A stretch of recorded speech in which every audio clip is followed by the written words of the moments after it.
অনেকেই এসেছিল, তারাও কিন্তু বাণিজ্য করতে, কারণ কলকাতা এবং বলতে গেলে বাংলা ছিল কিন্তু এক নম্বরে শস্যের দিক দিয়ে, মশলার দিক দিয়ে। তোমরা জানো বন্ধুরা যে আমাদের এখানে প্রচুর পরিমাণে মশলা রপ্তানি হতো সেই সময়। ছাড়া ওই রাঙা মাটির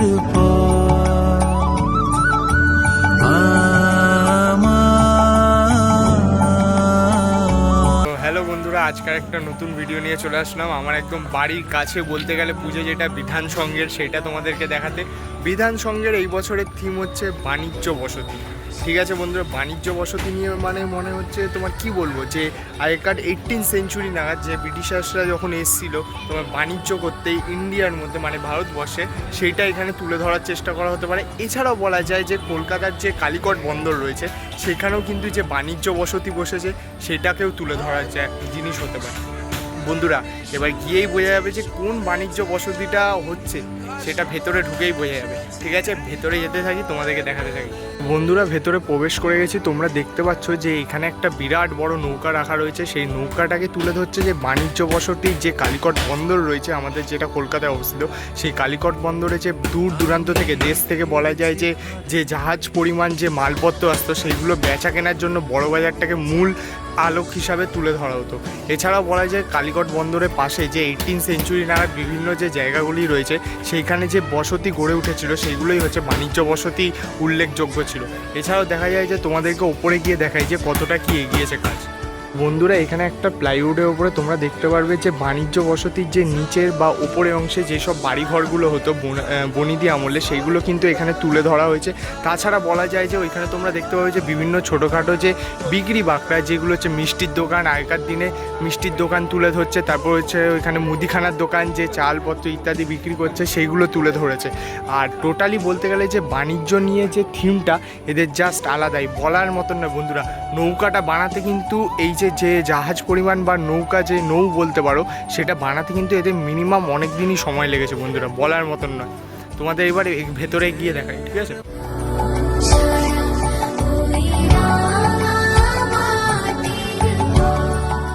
সো বন্ধুরা এখানে 18th সেঞ্চুরি আমলে যে বেচা কেনা যে হতো, যে তোমার যে মূল যেটা উদ্দেশ্য বাণিজ্যটা, এখানে তোমরা দেখতে পাবে যে লোকের ছবিগুলো আঁকা রয়েছে, যে কুমোর পাড়ায় কিছু বিক্রি বাকরা সেগুলো তুলে ধরেছে। এছাড়াও বলতে গেলে যে এখানে কাকারা কাজ করছে কিন্তু জোর কদমে। আর বলতে গেলে কিন্তু মহালয়ার 5 দিন। আর তাছাড়া বলতে গেলে এখানে যে পুজো সেটা উদ্বোধন আমি ঠিক জানি না বন্ধুরা, মনে হয় সম্ভবত তৃতীয়ার দিনও হতে পারে। আর এইদিকে হচ্ছে মুদিখানার দোকানটা তোমরা দেখতে পাচ্ছ বন্ধুরা।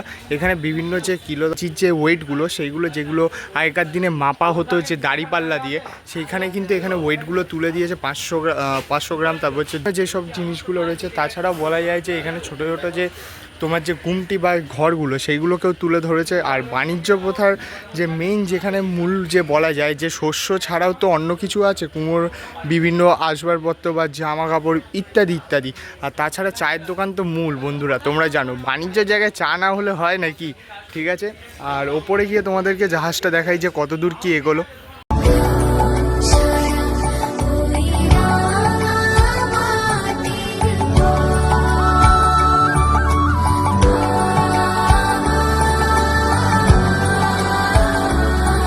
বন্ধুরা এখন বৃষ্টি পড়ছে, আমি ওপরে উঠে গেছি। তোমাদেরকে এবার দেখাই নৌকার মধ্যে কি করেছে, আর বাণিজ্যিক যে নদীটা সেটা কিভাবে করেছে, নদীর যে আকারটা সেটা এবার তোমাদেরকে দেখাই। বন্ধুরা এখানে তোমরা দেখতে পারবে যে কঞ্চিগুলো হয়, বাঁশের যে ছোটো ছোটো কঞ্চি, পাতলা কঞ্চি দিয়ে কিন্তু এখানে ঢেউয়ের আকারটা পুরো তোলা ধরেছে। আর বৃষ্টি বন্ধুরা বলার মতো না, বৃষ্টি কিন্তু প্রচুর পরিমাণে পড়ছে।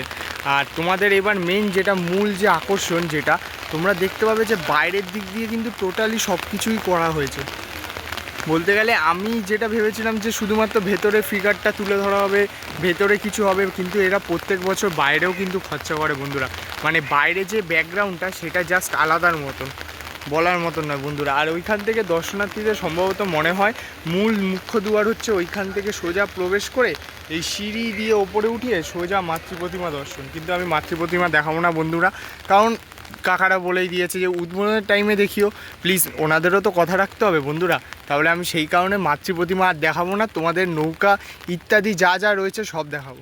বন্ধুরা তোমরা দেখতে পাচ্ছ নৌকাটা কিন্তু কি বলবো, যে গেম অফ ওয়ারিয়ারের মতন কিন্তু পুরো নৌকাটাকে বানিয়েছে।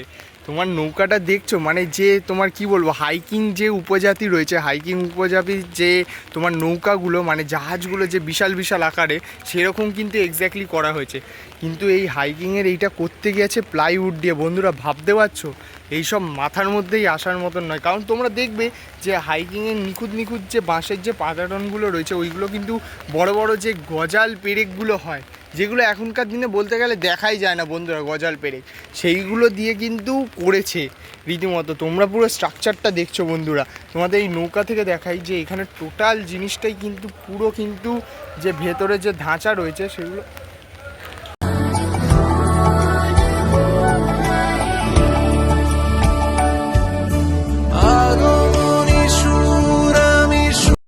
আর বন্ধুরা আরেকটা কথা, তোমরা দেখতে পাচ্ছ যে পেছনের যে পিকচারগুলো, সেইগুলো কিন্তু বনিদি আমলেরই কিন্তু পিকচার করেছে বন্ধুরা।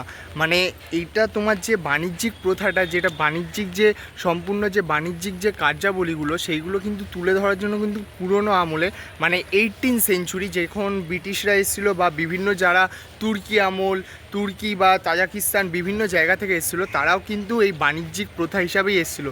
তাছাড়াও বলা যায় যে পর্তুগিজ, তোমরা জানো পর্তুগিজ নাবিক অনেকেই এসেছিলো, তারাও কিন্তু বাণিজ্য করতে। কারণ কলকাতা এবং বলতে গেলে বাংলা ছিল কিন্তু এক নম্বরে শস্যের দিক দিয়ে, মশলার দিক দিয়ে। তোমরা জানো বন্ধুরা যে আমাদের এখানে প্রচুর পরিমাণে মশলা রপ্তানি হতো সেই সময়। 18th সেঞ্চুরি থেকে 19th সেঞ্চুরি অবধি পুরোই কিন্তু বলতে গেলে বন্ধুরা প্রচুর পরিমাণে রপ্তানি হতো।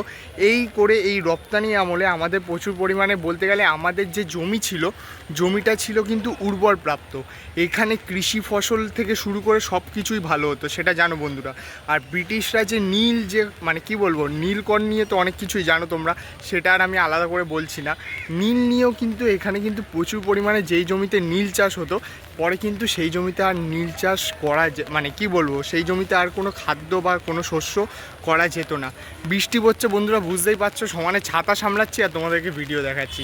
আর টোটাল বলতে গেলে যে জিনিসটা না জাস্ট আলাদাই করেছে এই বছরে উল্টোডাঙার নব উদয়ন সংঘ, জাস্ট আলাদাই বলতে গেলে বন্ধুরা। এবার বাইরে থেকে আমি তোমাদেরকে টোটাল জিনিসটা দেখাই, যে মেন পিকচারটা এবার সেটা দেখাচ্ছি। ওকে, আমি শুনেছি আমি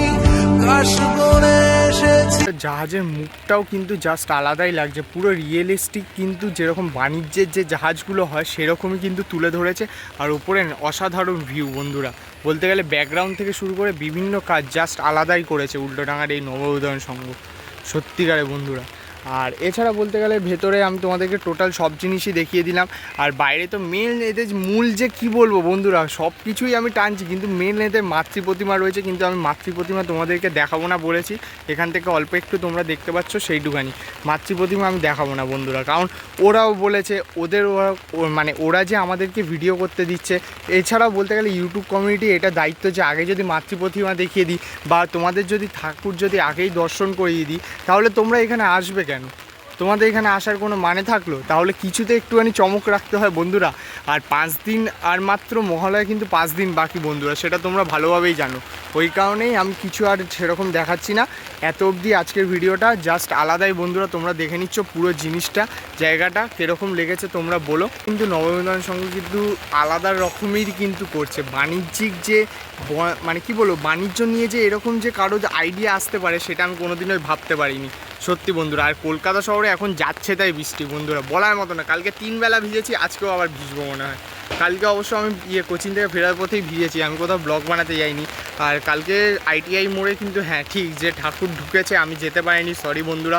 কারণ ITI মোড়টা আমি এবছর করতে পারছি না, কারণ আমার সময় পাচ্ছি না বন্ধুরা। এইদিকে নতুন, হ্যাঁ ঠিক, যে আমার সেমিস্টার আছে ইত্যাদি রয়েছে, সবই আছে, আমি তোমাদেরকে ভিডিও করছি, সবই করছি, কিন্তু আমার অত দূরটা যাওয়া না। ঠিক আমি পুজোর সময় একদিন যাবো, যেরকম আগের বার গেছিলাম সেরকমই বন্ধুরা। এছাড়া তোমাদেরকে আগে প্রস্তুতি পর্ব বা ঝিনুকের কাজ কিচ্ছু দেখাতে পারছি না। তাহলে তোমাদের এই উল্টোডাঙার যে নব উদয়ন সংঘ কীরকম লেগেছে তোমরা বলো, জাস্ট আলাদাই বন্ধুরা, সত্যিই তো। ঠিক আছে, এত অবধি আজকের ভিডিওটা, তাহলে আসি। মাতৃ প্রতিমা সরি, আমাকে ক্ষমা করে দাও বন্ধুরা, আমি দেখাবো না, কারণ আমি বলেই দিলাম যে আমাকেও তো কিছু মানতে হবে, প্রোটোকল আছে কিছু, প্রোটোকল তো ফলো করতে হবে বন্ধুরা, তারপরেই তো তোমাদেরকে দেখাবো সব জিনিস কি কত দূর কি এগোলো। ঠিক আছে, এত অবধি আজকের ভিডিওটা, বাই সবাইকে। আমি ফিরছি ঘরে।